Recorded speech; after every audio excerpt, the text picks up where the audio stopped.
You enjoying that big beef and cheddar, David? Oh my gosh, I was so hungry. Got that for you. So where are we going?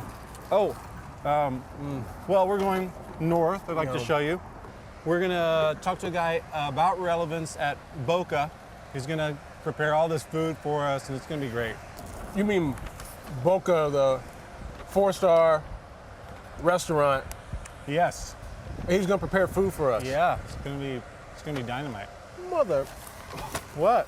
man, we've got deliciousness waiting for us at Boca. Yeah, And we you're do. feeding me RBs. I thought it was. Man, let's go. Give me the map. Let's go. Yeah. Jeez, Got me eating all this I'm getting kind beef of and cheddar. upset about And it. I got Brussels sprouts waiting Okay. on me.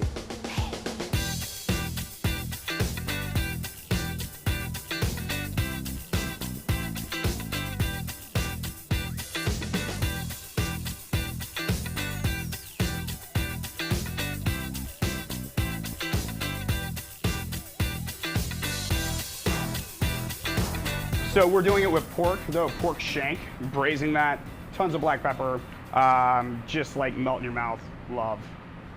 So So not kosher at all. totally kosher, yeah, minus the pork. Right. Wow. Strong showing. Which makes everything worth it. It's like the 4th of July in my mouth right now.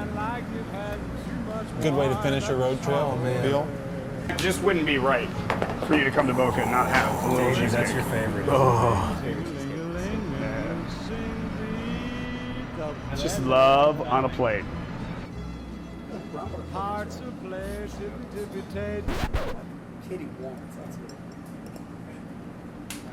David, Wow. Steven. this was unbelievable. How long have you been doing this kind of thing? Started when I was 15.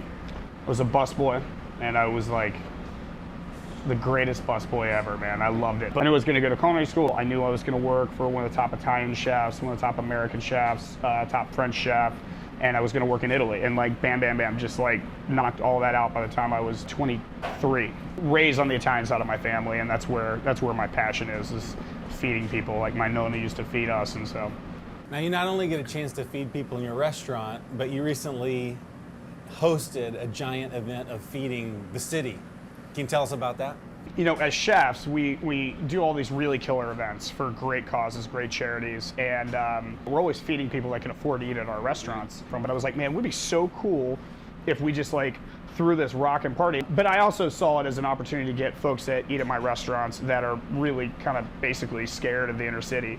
To get them down there on something that's a little more comfortable, circling around food. And so I kind of had all these like little snapshots of like how it could really kind of impact folks. And I've been mentoring a kid, Antonio, for 7.5 years, and I was that guy. I mean, I was that guy that would drive down to Over the Rhine and be like, oh, it's like embarrassing to say now, but like those people, like, drive by, like, I have no idea who they are, like whatever, really don't want to know who they are. So it was like all these different things. It wasn't just about like feeding, like the homeless or the people in the community. It was like, man, how do we get people from the suburbs? It was sad to me to like be in my dining room and see like the wealthiest of the wealthy, but then leave directly from there, go pick up Antonio in the hood. And it was like, man, just seeing everything come together though, the team that came around the project was amazing. I mean, folks from Crossroads, folks from outside of Crossroads, seeing white, black, rich, poor, suburbs, inner city, everybody just grubbing. I mean, like, and that for me is, I love when I can use the gifts that I know God gave me. I do not deserve them, and that's all around food, and that's my passion, and be able to use that and see the joy. Even if you weren't specifically instructed by Scripture, don't you think it was interesting that the idea that you had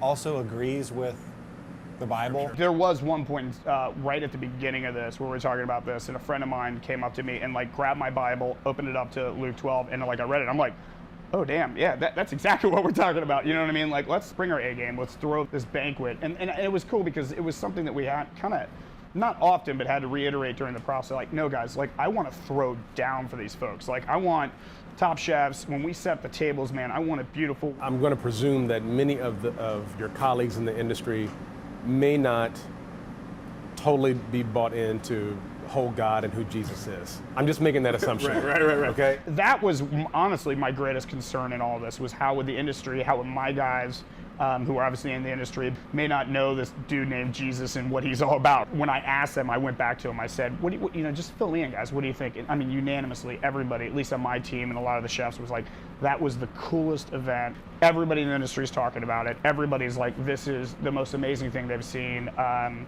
everybody's psyched to do it for next year. Like, they were already thinking about, like, how can we do it next year? I think we're hardwired by God that when you go out and you're just serving somebody selflessly, you know what I mean? Like, there's no way that that's not going to impact you, no matter where your relationship lies with the Lord or anything like that. Like, it doesn't matter. They were talking this weekend about relevance. Your entryway into the world is your skill set, what you do. Right. I'm a chef. I make food.